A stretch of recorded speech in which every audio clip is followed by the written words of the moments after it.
उसने चिल्लाते हुए कहा, रत्नावती तूने मुझे मार दिया, लेकिन तू भी सुहागन नहीं मरेगी। आज से ठीक अगली अमावस तक ये पूरा शहर राख हो जाएगा। यहाँ कोई नहीं बचेगा।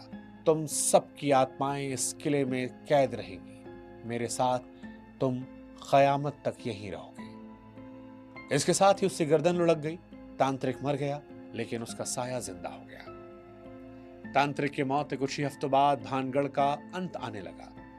इतिहासकारों के अनुसार पड़ोसी राज्य अजबगढ़ ने भानगढ़ पर एक भीषण हमला किया, लेकिन लोक कथाएं कहती हैं कि यह हमला अस्वाभाविक था।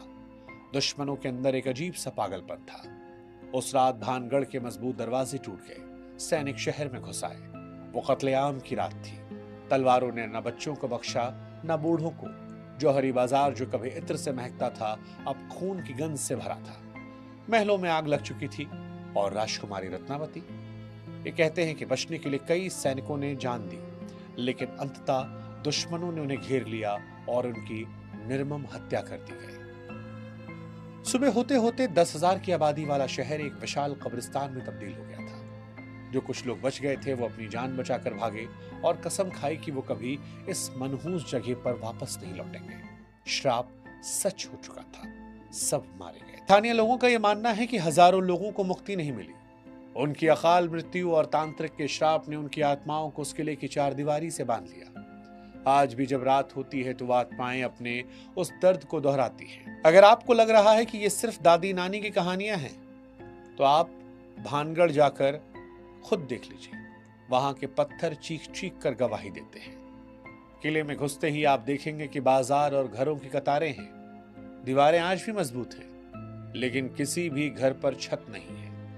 अब सवाल यह है कि ये कैसे संभव है कि सैकड़ों साल में दीवारें तो बच गई, लेकिन छत गायब हो गई। गांव वाले इसे श्राप का असर मानते हैं। वो कहते हैं कि शहर के सिर पर कोई साया नहीं। किले के नर्तकी महल के पास जाने पर तापमान 4 से 5 डिग्री गिर जाता है। क्या यह पत्थर की ठंडक है या किसी और चीज की मौजूदगी?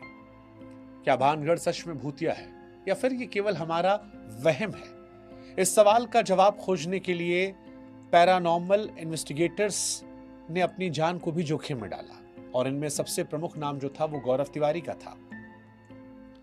उन्होंने अपनी टीम के साथ वहां एक रात बिताई, परमिशन लेकर। उनके पास तमाम अत्याधुनिक उपकरण थे, और उसके बाद जो उनकी रिपोर्ट आई वो चौंकाने वाली थी। उनकी रिपोर्ट कहती थी किले के कुछ हिस्सों में बिना किसी बिजली के तार या मोबाइल नेटवर्क के उनके मीटर पागलों की तरह बीप करने लगे। यह दर्शाता है कि यहाँ एक मजबूत इलेक्ट्रोमैग्नेटिक फील्ड था। टीम के सदस्य